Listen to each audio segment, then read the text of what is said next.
സോഹോ FSMൽ service appointment എങ്ങനെയാണ് create ചെയ്യുന്നതെന്ന് നോക്കാം. അതിനായി FSM ഓപ്പൺ ചെയ്യുക. അതിൽ വർക്ക് ഓർഡർ മാനേജ്മെൻറ്റിൽ സർവീസ് അപ്പോയിൻമെൻറ്റ്സ് ക്ലിക്ക് ചെയ്യുക. സർവീസ് അപ്പോയിൻമെൻറ്റ്സ് മൊഡ്യൂൾ ഇവിടെ ഓപ്പൺ ആയി വന്നിട്ടുണ്ട്. ക്രിയേറ്റ് ചെയ്തിട്ടുള്ള സർവീസ് അപ്പോയിൻമെൻറ്റ്സ് ആണ് ഇവിടെ കാണുന്നത്.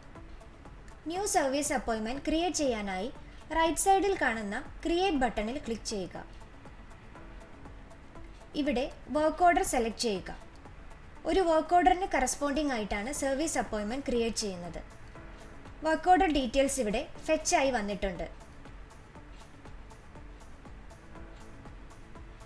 നെക്സ്റ്റ് വരുന്ന ഫീൽഡിൽ സ്കെഡ്യൂൾ ടൈപ്പ് സെലക്ട് ചെയ്യുക.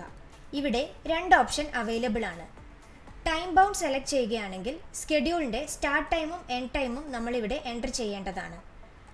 ടൈം കൺഫേം അല്ല എന്നുണ്ടെങ്കിൽ ഓൾ ഡേ സെലക്ട് ചെയ്യാവുന്നതാണ്.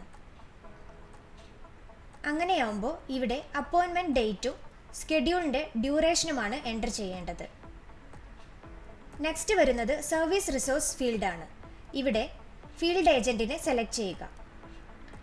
ഡീറ്റെയിൽസ് എല്ലാം എൻ്റർ ചെയ്തതിന് ശേഷം സ്കെഡ്യൂൾ ആൻഡ് ഡിസ്പാച്ച് ക്ലിക്ക് ചെയ്യുക. ഇവിടെ കൺഫേം ക്ലിക്ക് ചെയ്യുക.